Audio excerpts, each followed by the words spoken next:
Okay. तो हम भगवत गीता के बारे में बात कर रहे हैं कि भगवत गीता को हम अपने जीवन में कैसे प्रैक्टिकली अप्लाई कर सकते हैं। इसको हम डिस्कवर योरसेल्फ भी बोलते हैं कि डिस्कवर हम अपने आप को समझ सकें। और इसलिए भगवत गीता को एक स्पेशल पोजीशन है। हमें पता है कि हमारे वैदिक शास्त्रों में भगवत गीता एक उपनिषद भी है। और भगवत गीता एक महत्वपूर्ण उसका जो सार है, बोलते हैं कि सारे उपनिषदों सारे वेदों का सार भगवत गीता है। सो अगर हम एक क्विक ओवरव्यू लें तो हम सबसे पहले देखेंगे ब्रीफ में कि भगवत गीता क्या है, भगवत गीता को क्यों पढ़ना चाहिए, भगवत गीता के 5 मुख्य विषय, और उसके बाद पहला विषय जो है ईश्वर के बारे में भगवत गीता में। तो इसको हम आज के सेशन में कवर करेंगे।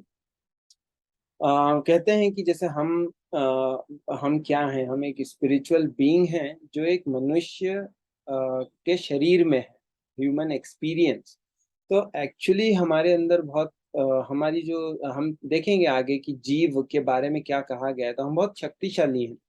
और परंतु हम उसको जानते नहीं, इसलिए हम हमेशा जूझते रहते हैं समस्याओं से, प्रॉब्लम से। बट एक्चुअली जब हमें ये समझ में आ जाएगा कि भगवत गीता के अनुसार कि हमारी रियल आइडेंटिटी क्या है, तो हम बहुत ही एक प्रकार से एम्पावर्ड यू महसूस करेंगे। कुछ शब्दों का मेरे ख्याल से बहुत इंग्लिश हिंदी मेरे पास नहीं होगा। हम थोड़ा मोस्टली हिंदी बोलूंगा, थोड़ा बहुत इंग्लिश के वर्ड्स होंगे, so I hope that is okay. So हमारे पास जो भगवत गीता के बारे में अगर हम देखें, तो भगवत गीता शायद आपको मालूम होगा कि महाभारत, हमारे जो वैदिक शास्त्र हैं उसको अलग अलग भागों में डिवाइड किया गया है। 4 वेद हैं और 108 उपनिषद हैं। उसके अलावा 2 मुख्य इतिहास हैं, और उन 2 इतिहासों में से महाभारत और रामायण दोनों आते हैं। ये सब वैदिक ज्ञान के पार्ट्स हैं। और उस महाभारत का एक चैप्टर, वो भगवत एक सेक्शन बोल सकते हैं, वो भगवत गीता है। तो महाभारत में हम सभी को पता है कि पांडव और कौरव में बहुत ज्यादा डिटेल में नहीं जाऊंगा इसके, क्योंकि ये सामान्यतः हम सुनते रहते हैं, महाभारत टीवी पे भी आती है, तो एटलीस्ट हमको एक बेसिक आइडिया, हमको बहुत डिटेल्स नहीं पता होंगी, पर हमें ये पता है कि पांडव और कौरव ये दोनों पांडव 5 पांडव महाराज पांडु के पुत्र, और 100 कौरव ये धृतराष्ट्र के पुत्र। इनके आपस में युद्ध होने वाला है। इनके आपस में इनके अलग अलग लोग हैं जो इनको सपोर्ट कर रहे हैं। बहुत बड़ा युद्ध है और इसको धर्म युद्ध कहा गया है। और इस भगवत गीता तब जब शुरुआत होने वाली होती है भगवत गीता की, उसके ठीक पहले अर्जुन को प्रश्न होते हैं कुछ। और ये बहुत इंटरेस्टिंग टाइम है, क्योंकि बस युद्ध, सब लोग तैयार हैं युद्ध करने के लिए, और फिर अर्जुन के मन में कुछ डाउट आता है। तो इसी प्रकार से हमारा जीवन भी एक युद्ध है, और उस युद्ध के अवसर के हम युद्ध लड़ रहे हैं, और हमारे जीवन में बहुत सारे डाउट्स होते हैं। तो भगवत गीता हमको अवसर दे रही है कि वो डाउट्स के हमको आंसर्स भगवत गीता के थ्रू भगवान से डायरेक्ट मिल सके। तो इस भगवत गीता में 700 श्लोक हैं, और इन 700 श्लोकों में से जो भगवान श्री कृष्ण ने 574 श्लोक बोले हैं। सो 574 श्लोक भगवान कृष्ण ने बोले हैं। और 84 श्लोक, 84 श्लोक वो अर्जुन के हैं। तो अर्जुन ने जो पूछा है, मोस्टली अर्जुन अपना या तो डाउट बता रहे हैं या प्रश्न पूछ रहे हैं, और कहीं कहीं पे प्रार्थना कर रहे हैं भगवान से। पर उसके अलावा मोस्टली हम ये देखें कि भगवान Shri Krishna most of the time बोल रहे हैं। संजय ये धृतराष्ट्र के सर्वेंट हैं, या एक्चुअली वेद व्यास जी के डिसाइपल भी हैं। उनकी कृपा से हमें पता है कि बहुत दूर बैठे बैठे अपने राजभवन में बैठे बैठे देख पा रहे हैं कि युद्ध में क्या चल रहा है, क्या वो सुन भी रहे हैं। तो वो एक्सप्लेन कर रहे हैं धृतराष्ट्र को, क्योंकि धृतराष्ट्र अंधे थे तो वो फाइट भी नहीं कर सकते थे। तो वो अपने राजभवन में बैठे हुए हैं और वो क्यूरियस हैं। तो पहला श्लोक आता है, धृतराष्ट्र ने सिर्फ एक ही श्लोक बोला, जो पहला श्लोक है, धृतराष्ट्र उवाच कि धर्म क्षेत्रे कुरुक्षेत्रे समवेतायुयुत्सवः मामकः पांडवाश्चैव किम अकुर्वत संजय। वो जानना चाहते हैं कि ये जो धर्म क्षेत्र है कुरुक्षेत्र, उसमें पांडव और कौरव इकट्ठे उन्होंने क्या किया। तो हम देखते हैं कि मेजॉरिटी ऑफ पोर्शन ये भगवान श्री कृष्ण ने बोला है। श्री कृष्ण, जब भी भगवत गीता में कहा जाता है कि श्री कृष्ण उवाच, मतलब भगवान जब बोल रहे हैं तो कहा जाता है श्री भगवान उवाच, ये नहीं कहा जाता है कि कृष्ण उवाच। तो ये कृष्ण भगवान है, इसके बारे में हमको और थोड़ी सी डिटेल्स आज हम सुनेंगे।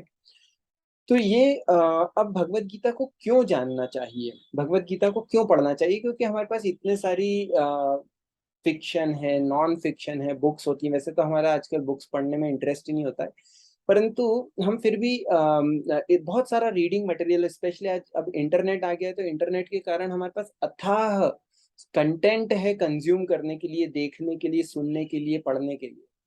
तो हमें भगवत गीता को क्यों सुनना चाहिए? इतनी न्यूज आती है, दिन भर हम न्यूज सुन सकते हैं, दिन भर हम मोटिवेशनल चीजें सुन सकते हैं, पर ये जो भगवत गीता है ये इन सब चीजों की टॉप, सब की टॉप है।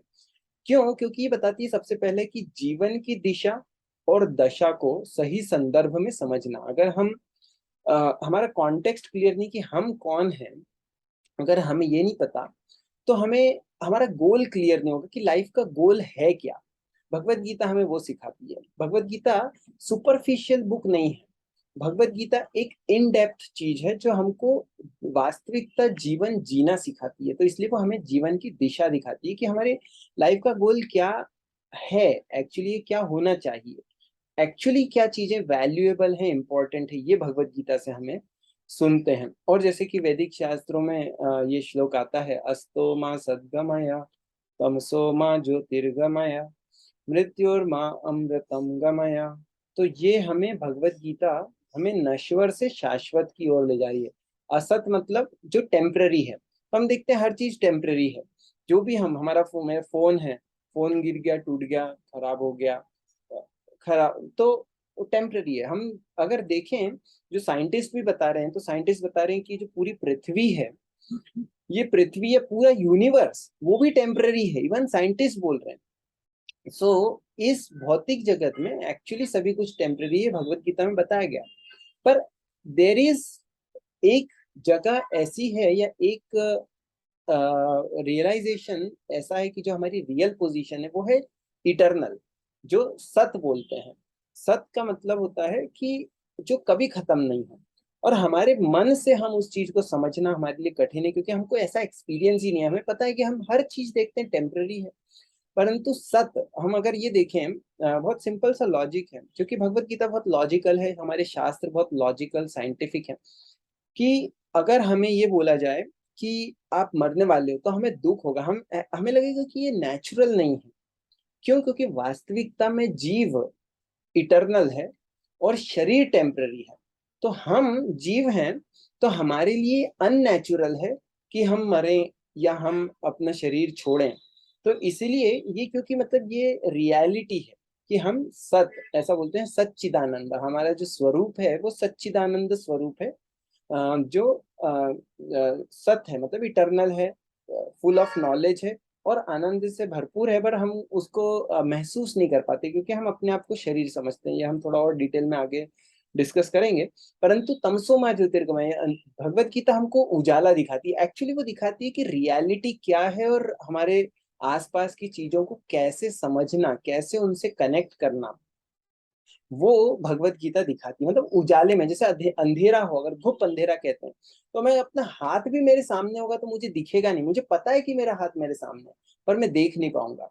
परंतु जैसे ही उजाला होगा, धीरे धीरे अगर थोड़ा सा भी हल्का भी उजाला होगा, तो क्या मुझे दिखना चालू हो जाएगा, और जैसे जैसे लाइट बढ़ेगी वैसे वैसे क्लैरिटी बढ़ती जाएगी। तो इसी प्रकार से लाइट बहुत जरूरी है क्लैरिटी के लिए, और भगवत गीता हमको क्लैरिटी देती है, लाइफ में हमको लाइट देती है। और इसी प्रकार से मृत्यु और माँ अमृतम गम, मृत्यु से अमर, हम जीव, एक्चुअली जैसे बताया कि जीव अमर है, हमारी मृत्यु जो होती है वो शरीर की होती है। तो ये कॉन्सेप्ट्स, बेसिक कॉन्सेप्ट्स, ये भगवत गीता में सिखाए जा रहे हैं। तो इसलिए हमें भगवत गीता को जानना चाहिए। और वैसे भी कोई बुद्धिमान व्यक्ति होता है तो वो यही सोचता है कि या तो हमारा जीवन पूरा ऐसे निकल जाता है कि हम क्या पढ़ें, क्या हमारा करियर कैसा हो, पैसा कमाना है, तो हमारी चेतना उसी में लगी रहती है। पर हम ये नहीं सोचते कि हम क्यों कमा रहे हैं, हम एक्चुअली में उसके रूट कॉज पीछे जाएं कि हम हैं कौन। जैसे एक उदाहरण दिया जाता है कि अगर एक मछली को मैं एक बहुत अ, अ, अच्छी जगह पे रखूं, उसके लिए एक बहुत बिस्तर बनाऊं, बहुत सुंदर, पानी से निकाल दिया और उसको एक बहुत सुंदर बिस्तर पे रखा, बहुत सॉफ्ट बिस्तर है, उसको सब प्रकार के खाने की सुविधाएं, टेम्परेचर बेस्ट सब कुछ दिया, पर वो मछली खुश नहीं रहेगी। हमें पता है कि मछली का जो वास्तविक स्वरूप है वो ये है कि उसको पानी चाहिए, पानी के अंदर रह सकती है जीवित। तो परंतु पानी से बाहर निकाल देंगे तो सब कुछ बहुत अच्छा भी दे देंगे तो पर वो खुश नहीं होगी। तो उस मछली का स्वरूप जानना जरूरी है अगर उस मछली को प्रसन्न करना है। इसी प्रकार से हम अगर बुद्धिमान हैं तो हम क्या सोचेंगे कि मुझे अपने बारे में अगर मैं जानता हूं तो मैं खुद को खुश रख सकता हूँ या खुद को हेल्दी, हैप्पी एंड हेल्दी रख सकता हूँ, नहीं तो नहीं रह सकता।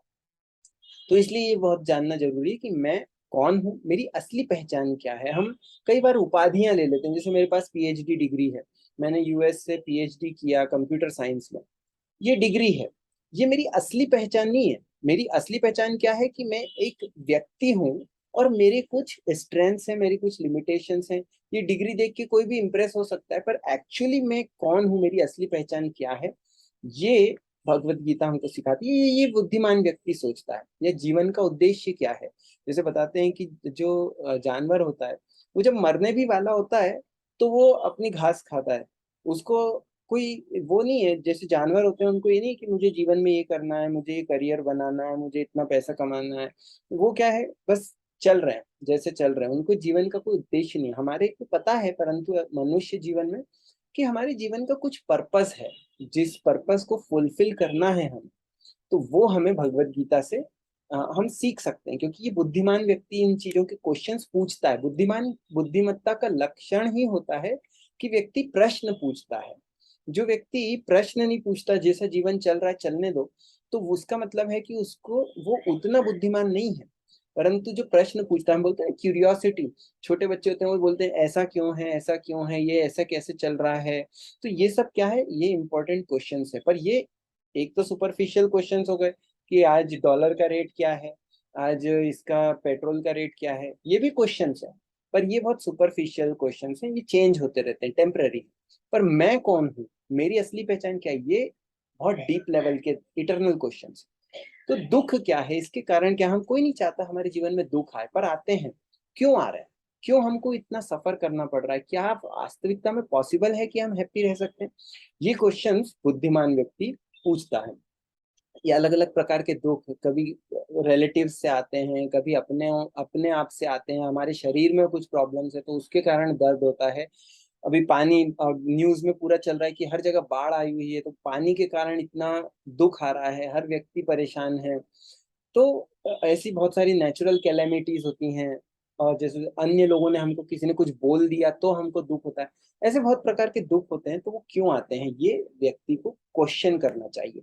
और इन प्रश्नों के उत्तर हमें भगवत गीता में सटीक, क्योंकि भगवत गीता कोई एक्सपेरिमेंटल साइंस नहीं है जो चेंज होता रहता है। भगवत गीता भगवान द्वारा बोला गया परम सत्य है, जो हम देखेंगे। भगवत गीता में 5 मुख्य विषय हैं। 5 मुख्य विषय क्या है, सबसे पहला है ईश्वर, दूसरा है जीव। तो ईश्वर हमें पता है, हम भगवान, गॉड, अलग अलग रिलीजन्स में अलग अलग नाम दिए गए हैं, पर एक्चुअली देखा जाए तो व्यक्ति एक ही है। हम और थोड़ा सा डिटेल में समझेंगे। परंतु एक तो ईश्वर हो गया जो सुप्रीम कंट्रोलर, एक हो गया उसके बाद जीव, लिविंग एंटिटी, मतलब हम, जो भी हम लोगों को जो बोलते हैं ना लिविंग एंटिटी, जिसमें भी लाइफ है। प्लांट्स में भी लाइफ है, मच्छरों में भी लाइफ है, बैक्टीरिया, एनिमल्स, अलग अलग प्रकार के बर्ड्स, सब सब में जीवन है। तो ये जीव एक्चुअली क्या है, ये फिर प्रकृति, जो तीसरा टॉपिक है वो है प्रकृति, मटेरियल नेचर, जो भी हम हमारे आसपास देख रहे हैं वो क्यों चल रहा है। अगर जीव नहीं हो तो कुछ चीजें नहीं चल पाएंगी। सॉरी, लगता है someone is trying to unmute it.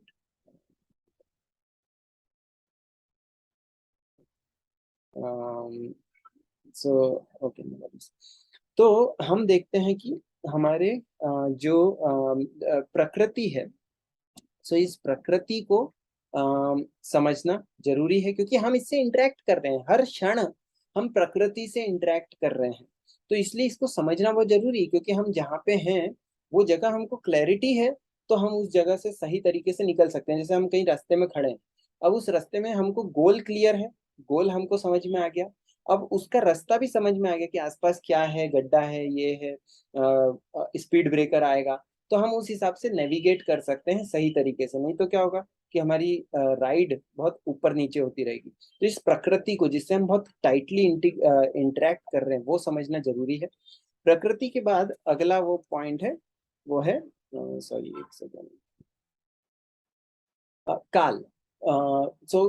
काल मतलब कि समय। हम जानते हैं हमारे पास समय लिमिटेड है, समय का पहिया घूमता रहता है। एक क्षण भी अगर हमारा वेस्ट हो गया या चला गया तो हम उसको वापस नहीं ला सकते। भगवत गीता हमको सिखाती है कि कैसे हमारे समय का हम सही उपयोग कर सकते हैं, जो हमारे लिए बेस्ट है। तो ये काल है।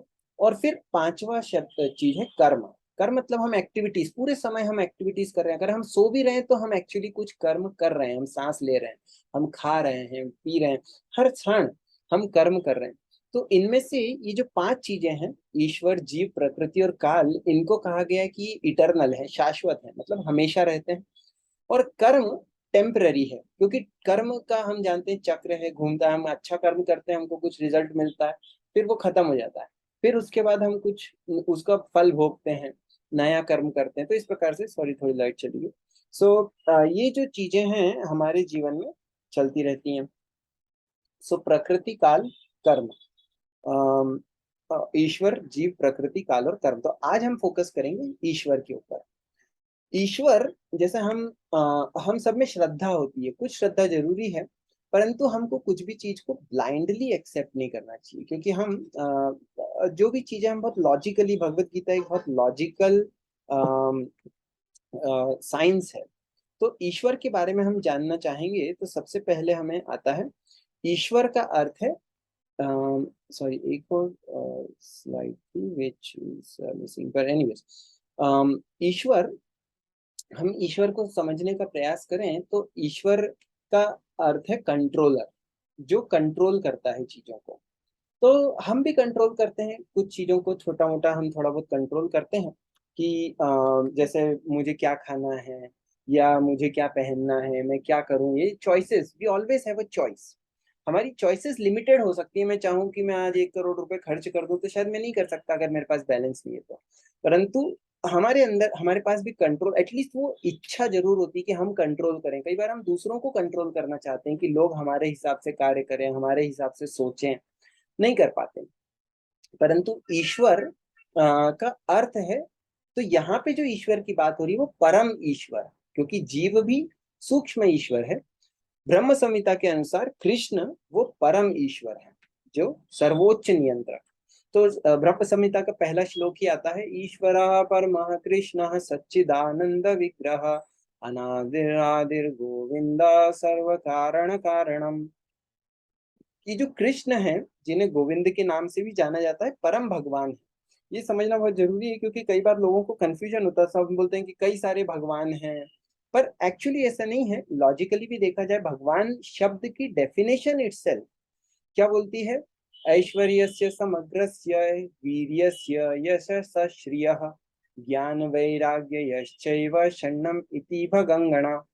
6 प्रकार की चीजें जो अनलिमिटेड, अनंत क्वांटिटी में जिस व्यक्ति के पास है, वो ईश्वर है, वो भगवान है, भगवान। तो क्या बताए हैं, ऐश्वर्य से समग्र से, जितने ऐश्वर्य हैं, वीर्य मतलब कि शक्ति, जो सब सुप्रीम, जो मैक्सिमम पावरफुल हो सकता है, वीर। ऐश्वर्य से समग्र से, वीर्य से, यशस, श्रिय। तो यश जिसके पास है, मतलब फेमस, सबसे फेमस, मतलब हम कहीं पे भी जाएं, गॉड, लोग शायद डिटेल में नहीं जानते, पर जानते हैं कि कुछ गॉड है। इवन जो बोल रहा है कि मैं भगवान में विश्वास नहीं करता, वो भी कुछ किसी चीज में विश्वास नहीं करने की बात कर रहा है, जो भगवान है। तो इसलिए ये बहुत लॉजिकल है। तो भगवान फेमस, और श्री मतलब कि जो भी ऑप्युलेंस बोलते हैं, जैसा रुपया पैसा, हम देखते हैं कि वो भगवान के पास, वो सभी चीजों के सर्वलोक महेश्वरम, वो सभी चीजों के ओनर हैं। और क्या है, वीर्य से, यशस, श्रिय, ज्ञान वैराग्य। ज्ञान जिसके पास है, अथाह अनलिमिटेड ज्ञान, और वैराग्य मतलब रिनंसिएशन। ये 6 चीजें जिसके पास अनलिमिटेड क्वांटिटी में है, ऐसे 2 लोग नहीं हो सकते। क्यों? क्योंकि अगर कोई चीज मेरी है तो वो दूसरे की नहीं हो सकती, तो परंतु सारी चीजें एक व्यक्ति की हो सकती है। तो इसलिए ईश्वर वो एक है। और वो कौन है? ईश्वरः परमः कृष्णः सच्चिदानंद विग्रह। उनका शरीर सच्चिदानंद है, शाश्वत आनंदमय आध्यात्मिक, अनादिर आदिर गोविंदा। वो अनादि है, सब कारणों के कारण है और मूल है, मतलब वो उनका ना कोई शुरुआत है ना अंत है। तो इस प्रकार से ईश्वर को समझाया गया है, परंतु स्पेशली मेन फोकस क्या है? गोविंद और कृष्ण, ये जो नाम दिए गए हैं, ये समझना जरूरी है कि कृष्ण या गोविंद शास्त्रों के अनुसार वो परम ईश्वर है। भगवत गीता में हमने जितनी बात करी थी कि इतने 700 श्लोक हैं, उसमें से कई कई श्लोक जब हम डिटेल में जाएंगे तो हम देखेंगे कि उसमें ईश्वर की बारे में बता रहे हैं कि कृष्ण कैसे वो ईश्वर है। हमने उनकी लीलाओं के बारे में भी सुना, अभी जन्माष्टमी गई, कि भगवान कृष्ण वो जब छोटे से थे, कुछ दिनों के, तब उन्होंने पूतना का वध किया, शक्टासुर का वध किया। अगर पावर नहीं है, और छोटा सा बच्चा कुछ भी नहीं कर सकता, रोता रहता है, उसको खाने के लिए पीने के लिए वो डिपेंडेंट होता है पेरेंट्स पे। पर भगवान लीला कर रहे हैं, वो डिपेंडेंट भी दिखा रहे हैं कि वो परंतु मेन चीज है कि वो इतने शक्तिशाली हैं कि वो बड़े बड़े राक्षसों का भी वध कर सकते हैं, इवन छोटे से हैं तब भी। सो कृष्ण बताया जाता है कि ब्रह्मण्यो देवकी पुत्र, नारायण उपनिषद में आता है कि जो भगवान जिनकी बात हम कर रहे हैं, सुप्रीम पर्सन, वो कौन है? वो देवकी पुत्र है। मतलब एक्चुअली ऐसा भी नहीं कि कृष्ण कोई काल्पनिक कैरेक्टर है। हमारे शास्त्रों में बताया गया नंद महाराज और देवकी, सॉरी, वसुदेव और देवकी के पुत्र, या फिर उनको यशोदा नंदन, नंद नंदन, ये सब नाम कृष्ण के दिए गए हैं ताकि हमको क्लियर हो जाए कि हम किसी भी व्यक्ति की बात नहीं कर रहे हैं, एक स्पेसिफिक पर्सन की बात कर रहे हैं। और वो और भी उपनिषदों को, क्योंकि कई बार लोग पुराणों को थोड़ा सा वो करते हैं कि पुराणों में इतनी डिटेल नहीं है, या पुराणों को इतनी वैल्यू नहीं करते, परंतु यहाँ पे हम देख रहे हैं कि अ, नारायण उपनिषद, महा उपनिषद में भी कहा गया है कि नारायण के पहले और कोई नहीं था। नारायण, ब्रह्मा और शिव भी नहीं थे, पानी पृथ्वी आकाश कुछ भी नहीं था, ये स्वर्ग नर्क कुछ भी नहीं था, परंतु सिर्फ नारायण थे। मतलब नारायण सब चीजों के उद्गम है, स्रोत। और फिर श्रीमद् भागवतम में आता है, श्रीमद् भागवतम में पहला ही श्लोक बताया गया, ओम नमो भगवते वासुदेवाय। वासुदेव मतलब कृष्ण। और जन्मादि यस्य यतः, ये वैदिक जो ब्रह्म सूत्र है, मतलब ब्रह्म सूत्र मतलब जो कहा जाता है कि वेदों का सार, उसमें भी ईश्वर को बताया गया है कि वो कौन है? सत्यम परम धीमहि, जिनसे सब कुछ आ रहा है, जन्मादि अस्यता, जिससे सब चीजों का जन्म हो रहा है, वो कौन है? कृष्ण है। तो हम अलग अलग शास्त्रों को किस लिए सुन रहे हैं? ताकि हमें ये क्लैरिटी हो, हम अपने मन से नया ज्ञान नहीं बना रहे, ये जो शास्त्र हैं उसी को हम रिपीट करें। भगवत गीता 10th चैप्टर में अर्जुन, कृष्ण बोलते हैं, अहम सर्वस्य प्रभवो मत्तः सर्वं प्रवर्तते इति मत्वा भजन्ते माम बुधा भाव समन्विता, कि मुझसे ही सब कुछ आ रहा है, अहम सर्वस्य प्रभवो मत्तः सर्वम प्रवर्तते, everything emanates from me. 10th chapter, 8वां वर्ष भगवत गीता का। इसी प्रकार से आगे भगवत गीता में ही भगवान बताते हैं 7th चैप्टर 7th वर्ष में, मत्तः परतरम न अन्यद किंचित अस्ति धनंजय। बोल रहे मुझसे परा, दूसरा, ऊपर, न अन्य किंचित अस्ति, मतलब और कुछ भी नहीं है। कुछ भी मतलब कई बार लोग बोलते हैं कि भगवान कृष्ण के ऊपर मतलब वो एक लाइट है, लाइट ही है जो ब्रह्म, ब्रह्म बोलते हैं कि वो लाइट है, पर एक्चुअली बोले कृष्ण मत्ता, मुझसे ऊपर कुछ भी नहीं। मतलब ब्रह्म, ये थोड़ा सा फिलोसॉफिकल पॉइंट है पर समझना जरूरी है कि जो ये जो हम लाइट की बात करते हैं वो भी भगवान से नीचे है।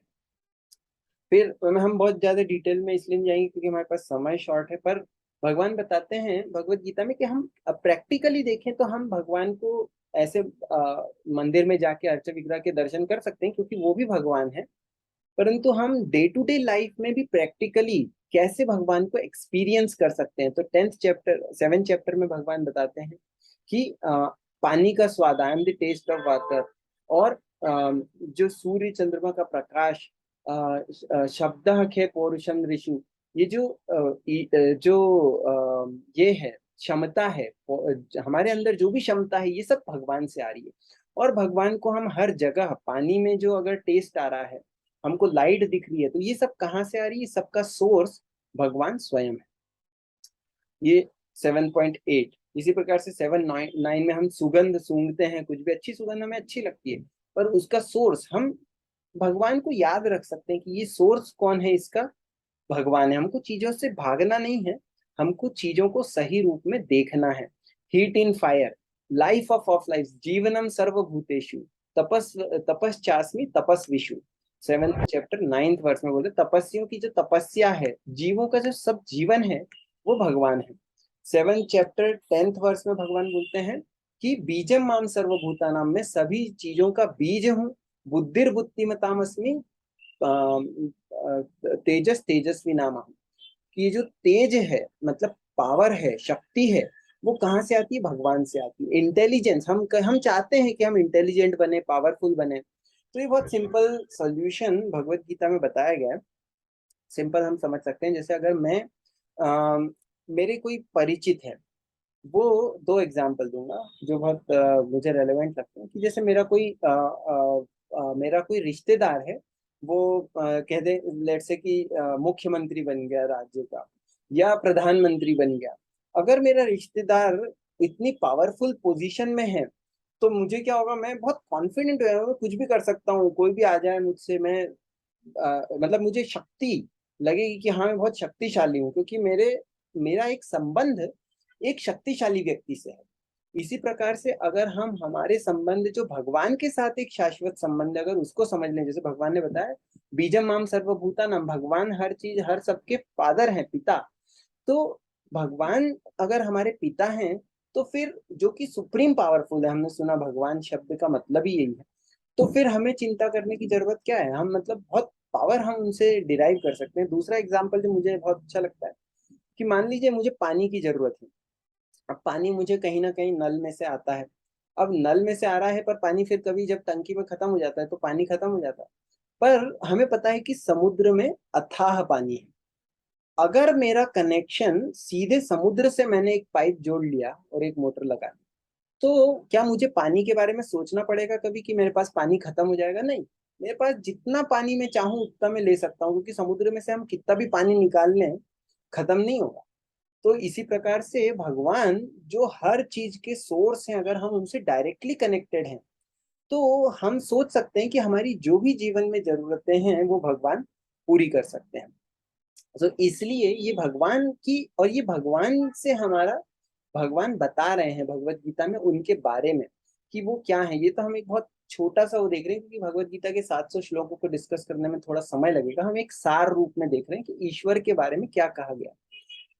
और क्या कहा गया है कि सारे जितने भी ये जो गुण होते हैं, सत्व रजस तमस, ये भगवान से आते हैं, परंतु ये समझना चाहिए कि भगवान इनके अंडर में नहीं है।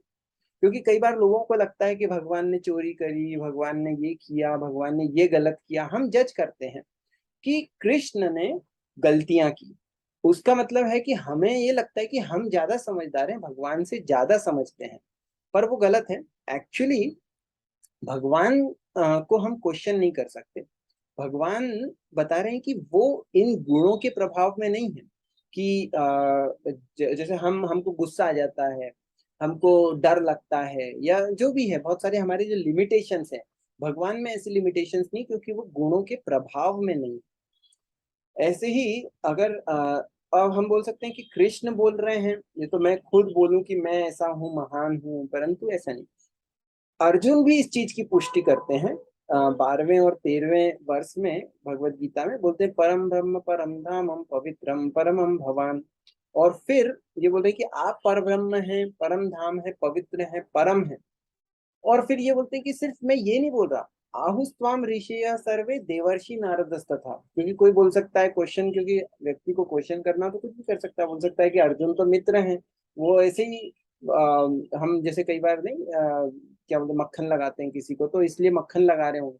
पर नहीं, वो बोल रहे हैं कि नारद, असित, देवल, व्यास, ये जो बड़े बड़े ऋषि और राजा हैं, ये लोग भी आपको भगवान रूप में समझते हैं। तो कृष्ण वो भगवान है। और फिर भगवान के बारे में बताते हैं कि भगवान को हम समझना चाहें तो तीन प्रकार से समझ सकते हैं। मुझे दूसरा एग्जाम्पल दूंगा मैं, ये ज्यादा अप्रोप्रिएट लगता है। श्रीमद् भागवतम में एक श्लोक आता है, वदंती तत्त्वविदस्तत्त्वं यज्ञानम अद्वयम ब्रह्मेति परमात्मेति भगवान इति शब्दते। तो हर चीज के अलग अलग एस्पेक्ट्स होते हैं, पर्सपेक्टिव्स होते हैं, जैसे हम बोलते हैं आजकल की हर व्यक्ति का एक पर्सपेक्टिव है। हम जब चीजों को देखते हैं, समझते हैं, तो दो लोग सेम चीज को देख रहे हैं, पर एक को लग रहा है कि ये अच्छा है, एक को लग रहा है बुरा है। क्यों? क्योंकि दोनों, हर व्यक्ति का अपना सोचने का तरीका है या एस्पेक्ट्स हैं। इसी प्रकार से एक बहुत अच्छी सूर्य की एनालॉजी दी है कि सूर्य, जब हम अगर सूर्य को देखें, तो सूर्य क्या करता है कि सूर्य हमें रोशनी देता है। तो हम देखते हैं कि सूर्य की रोशनी हमारे घर के अंदर आ रही है, मान लीजिए कांच से, तो हम ये बोलते हैं कि सूर्य आ गया है, सूर्य हमारे घर में आ रहा है, राइट। पर क्या वो वास्तविक सूर्य? वो सिर्फ उसका एक एस्पेक्ट है जिसको लाइट बोल रहे हैं। वो लाइट, उसकी लाइट और हीट उसके अंदर है, जो ब्रह्मन। तो भगवान के इसी प्रकार से तीन फेजेस हैं, जितनी हम डेप्थ में जाएंगे हम उनको बेहतर समझ पाएंगे। तो सूर्य की रोशनी उसका एक छोटा सा पार्ट है जिसको हम समझ रहे हैं, पर वो कहाँ से आ रहा है? वो सूर्य की ग्लोब, सूर्य की सतह से आ रहा है, जो हम सन बोलते हैं, जो इधर से उधर घूम रहा है। अभी रात हो गई तो वो डूब गया सन, सूर्य। तो ये जो सूर्य की सतह है, वो थोड़ी सी ज्यादा डिटेल अंडरस्टैंडिंग है सूर्य की। तो नेक्स्ट, सन की सरफेस, तो वो जो अंडरस्टैंडिंग है वो भगवान की बेटर अंडरस्टैंडिंग है, उसी प्रकार से परमात्मा रूप में। और फिर अगर हम और थोड़ा सा अंदर जाएंगे तो देखेंगे कि सूर्य की जो सतह है वो तो हमें दूर से दिख रही है, पर हम थोड़ा और देखेंगे कि एक्चुअली सूर्य लोक है, और सूर्य लोक पे लोग हैं, वहां पे इंडिविजुअलिटी है, सूर्य भगवान है, और इवन सूर्य लोक पर निवासी भी हैं जो लोग वहां पे रहते हैं। तो और ये कल्पना नहीं है, एक्चुअली साइंटिस्ट भी अभी बोल रहे हैं कि एक्चुअली बैक्टीरिया हैं ऐसे कई जो फायर में भी रह सकते हैं। तो इसका मतलब कि ये जो वहां पे भी प्राणी हैं, सूर्य पर भी, तो वो और ज्यादा कंप्लीट अंडरस्टैंडिंग है कि सूर्य लोक में लोग हैं, वैरायटी है। उसी प्रकार से भगवान, वो कंप्लीट अंडरस्टैंडिंग है कि भगवान एक पुरुष है, या बोल सकते हैं कि एक व्यक्ति है। जीव चेतनस चेतना नाम कहा जाता है कि चेतन व्यक्ति है जी भगवान, और परमात्मा और ब्रह्मन रूप में जो उनके शरीर से जो तेज निकल रहा है वो सिर्फ उसका एक एस्पेक्ट है। ईशोपनिषद में आता है, हिरण्मयेन पात्रेण सत्यस्य अपि हितम मुखम तत्वं पूषन्न पावृणु सत्य धर्माय दृष्टे। की भगवान से प्रार्थना करें कि जो सूर्य की जो आपके मुख की जो रोशनी है ये आप हटा लीजिए, ताकि मैं आपके मुख के दर्शन कर सकूं। तो ये जो ब्राह्मण को समझते हैं, थोड़ा सा टेक्निकल है, परंतु कई बार लोग भगवान मतलब समझते हैं कि बस लाइट है, पर एक्चुअली भगवान में पर्सनैलिटी है, भगवान में फीलिंग्स हैं। तो वो लिमिटेड फीलिंग्स नहीं है, लिमिटेड नहीं है पर्सनैलिटी, परंतु वो अनलिमिटेड है, और इसलिए उनको प्रॉपर तरीके से समझना जरूरी है। और कहते हैं कि ये जो एंटायर एग्जिस्टेंस है उसमें दो ही चीजें हैं, भगवान और भगवान से संबंधित चीजें। तो भगवान से संबंधित चीज को प्रकृति कहते हैं, और प्रकृति भी दो प्रकार की होती है, परा प्रकृति मतलब जीव हम, और अपरा प्रकृति मतलब ये जो फायर, अग्नि, वायु, पृथ्वी, जल और आकाश। और फिर उसके अलावा भी मन, बुद्धि, अहंकार चीजें होती हैं। अब हम शॉर्ट में बस फिनिश हो ही कर ही रहे हैं कि ईश्वर के बारे में जानने से क्या लाभ है। तो जैसे हम अगर कि किसी बच्चे को अगर यही नहीं पता कि उसके माता पिता कौन है, और स्पेशली लेट से कि जैसे मैंने पहले भी एग्जांपल दिया कि अगर कोई बहुत पावरफुल इन्फ्लुएंशियल रिच पर्सन है, वो अगर मेरे माता पिता बहुत रिच हैं और मुझे पता ही नहीं है, तो क्या है, मैं दुखी रहूंगा, मेरे पास पैसा नहीं है। परंतु जब मुझे पता चल जाएगा कि अरे मेरे पिता, जैसे मूवी, बॉलीवुड मूवीज में दिखाया जाता था कि बच्चा मेला में घूम गया, तो उसी प्रकार से अगर जब हमें ये पता चल जाएगा कि अरे मेरे माता पिता तो ये इतना रिच पर्सन है, तो मेरे जीवन में किसी चीज की कमी नहीं रहेगी। इसी प्रकार से हम जब ईश्वर के बारे में जानेंगे और हमारा संबंध भगवान से क्या है, जब हम ये समझ जाएंगे, तो हमको किसी चीज की कमी नहीं रहेगी। और हम भूल जाते हैं। कई बार ये हो सकता है कि हम क्यों नहीं जानते हैं, परंतु हमारा जो भगवान के साथ जो संबंध है वो बहुत गाढ़ा संबंध है। परंतु फिर भी हम उसे भूल जाते हैं क्योंकि हम डिस्ट्रैक्ट हो जाते हैं। जैसे नहीं, हम आजकल व्हाट्सएप में बहुत इजीली डिस्ट्रैक्ट हो जाते हैं, व्हाट्सएप इंस्टाग्राम में जैसे नोटिफिकेशन आया तुरंत हम डिस्ट्रैक्ट हो जाते हैं। कोई इंपॉर्टेंट काम भी कर रहे होंगे तो तुरंत हमारा ध्यान भटक जाता है। इसी प्रकार से भगवान वो इतने इम्पोर्टेंट हैं, परंतु हम हमारा ध्यान भटक जाता है, हम दूसरी चीजों में उलझ जाते हैं कि हाँ हाँ ठीक है समझेंगे बाद में, अभी तो अपना ये देखो कि पैसा कैसे कमाए। वो भी इम्पोर्टेंट चीजें हैं, परंतु भगवान से कनेक्ट करके ये सारी चीजें की जाएं तो वो सही है।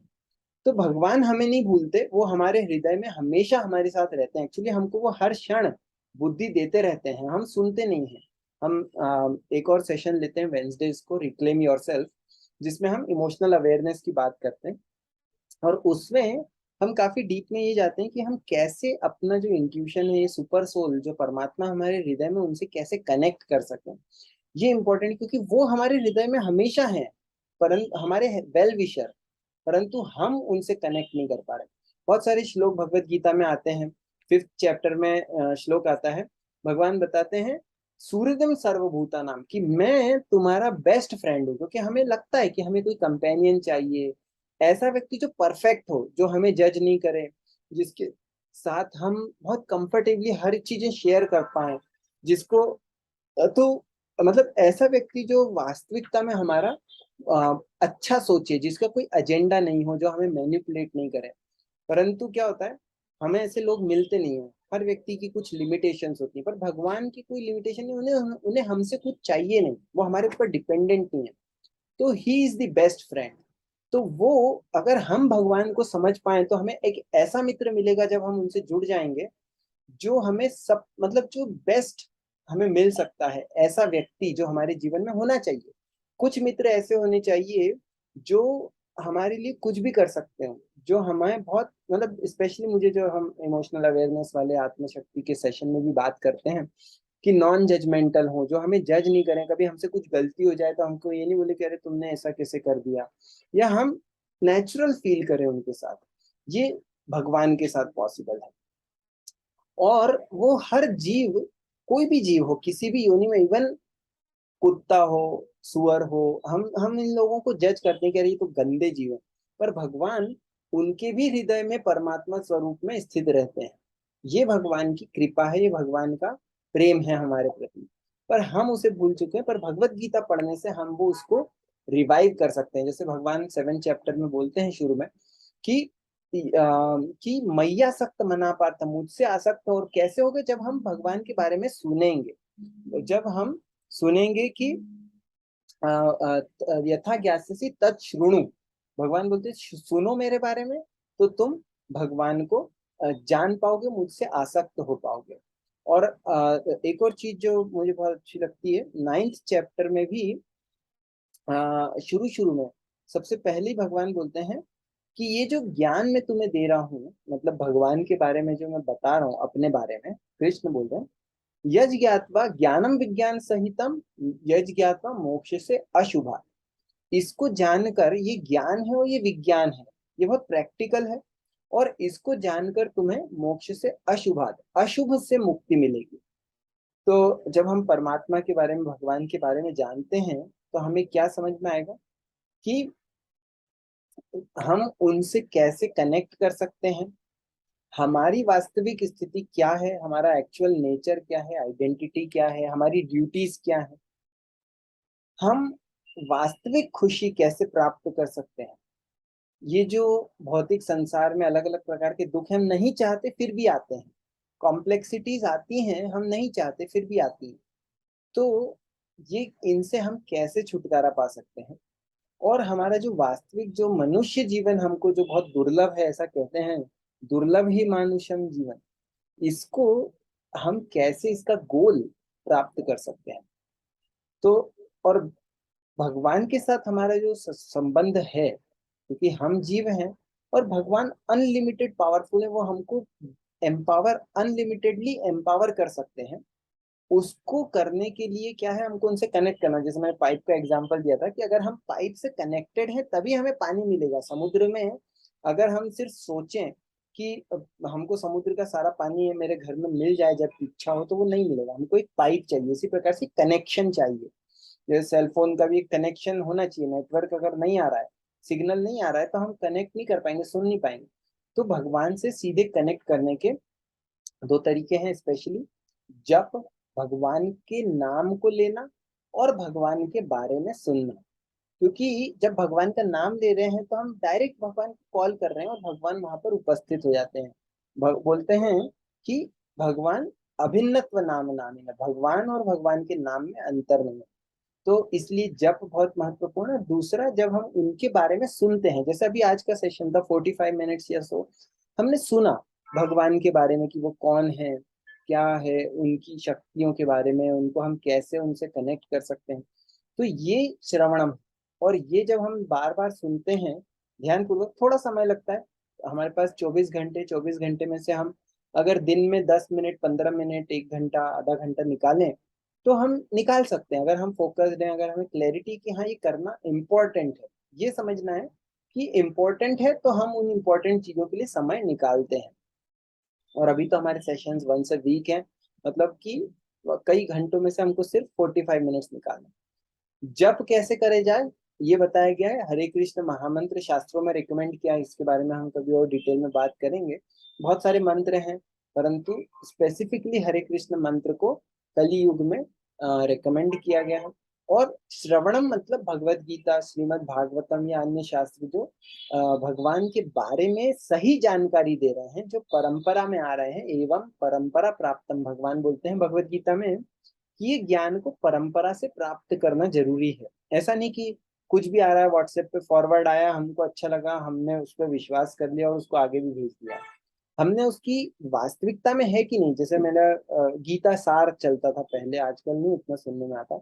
उसमें कुछ पॉइंट्स होते थे कि जो हुआ अच्छा हुआ, और इस प्रकार से कुछ पॉइंट्स थे, पर एक्चुअली उसमें से बहुत सारे पॉइंट भगवत गीता में है ही नहीं कॉन्सेप्ट। पर वो फेमस था क्यों? क्योंकि किसी ने रिसर्च नहीं की भगवत गीता पढ़ के कि क्या एक्चुअली भगवत गीता बोल रही। तो परंपरा में ज्ञान प्राप्त करना बहुत जरूरी है। और हरे कृष्ण मंत्र का जैसे बताया कि जप करना, क्योंकि वो हमारे जीवन में एक प्रकार से हम जो सुन रहे हैं वो इंटेलेक्चुअल लेवल पे वर्क करता है, और जो हरे कृष्ण मंत्र का जप कर रहे हैं वो सीधे हमारे हार्ट पे, अंदर सोल को फूड मिल रहा है। तो वो हमें करना चाहिए। धीरे धीरे हम इसके बारे में बात करेंगे। So we will stop here. Thank you. Hare Krishna. अगर किसी का कोई प्रश्न हो आज के सेशन में से, या कोई शॉर्ट में अगर कोई से स्पेसिफिक पॉइंट्स जो आपको अच्छे लगे हों वो बताना चाहें, तो आप बता सकते हैं। थैंक यू, आपने इतने ध्यानपूर्वक सुना, इसके लिए।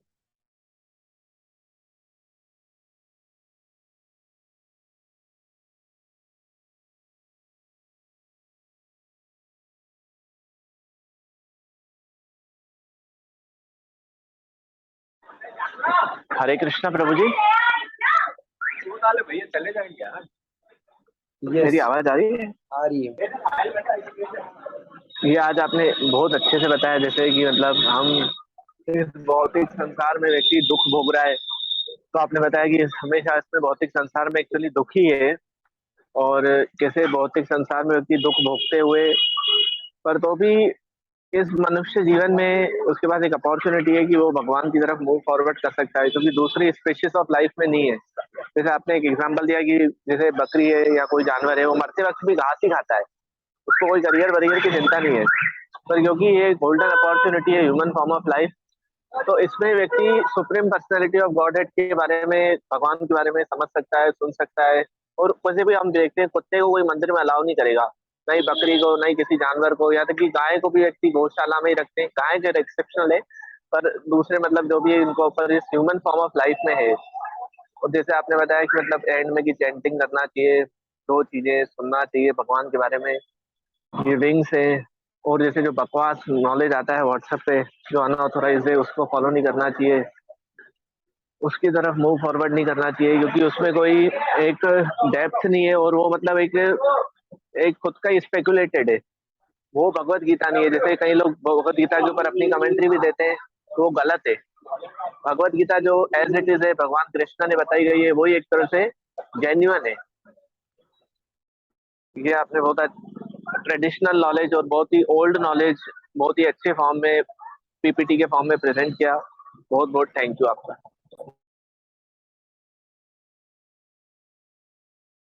थैंक यू, आपके अप्रिसिएशन के लिए धन्यवाद।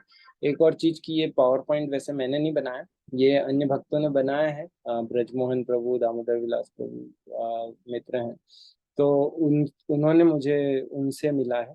तो ये धन्यवाद, अच्छा सुंदर पावर पॉइंट के लिए धन्यवाद उनको जाता है। और मैंने जो भी बोला वो सिर्फ मैंने जो सुना है उसको मैं रिपीट कर रहा हूँ, जो मेरे गुरु और अन्य आचार्यों से, गुरुओं से, भक्तों से सुना है। So credit goes to them. But thank you for your appreciation. और कोई पॉइंट, कोई प्रश्न?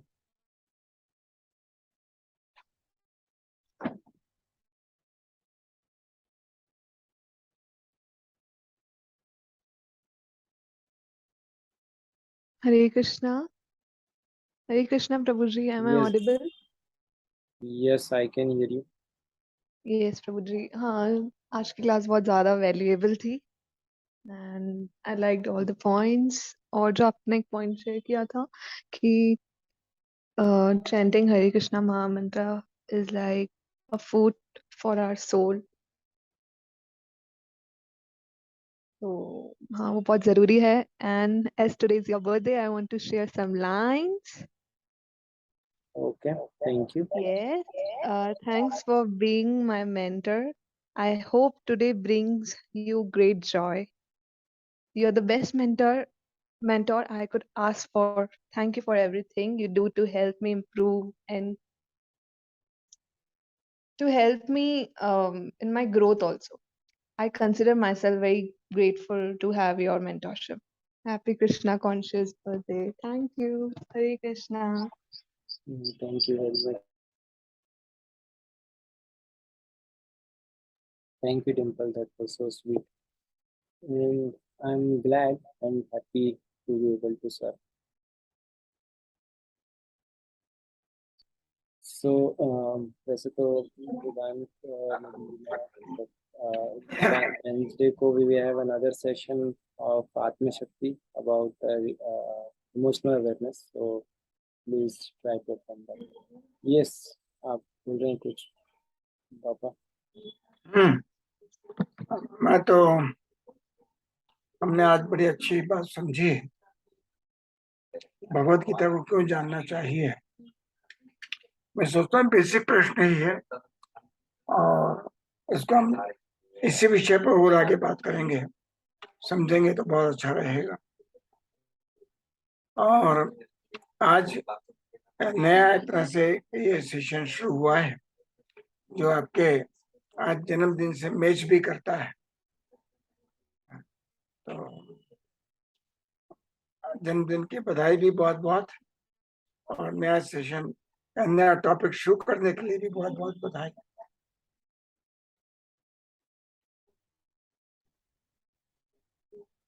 Thank you. सबका बड़ों का आशीर्वाद जरूरी है, सो इसके लिए धन्यवाद। सबका आशीर्वाद इसी बना रहे। हरे कृष्ण। सो समय हो गया है, थोड़ा ऊपर ही हो गया, तो and continue then next week. और वेंसडे को सेशन और उसकी इंफॉर्मेशन भी I will give, so you can that also, otherwise next month. Hare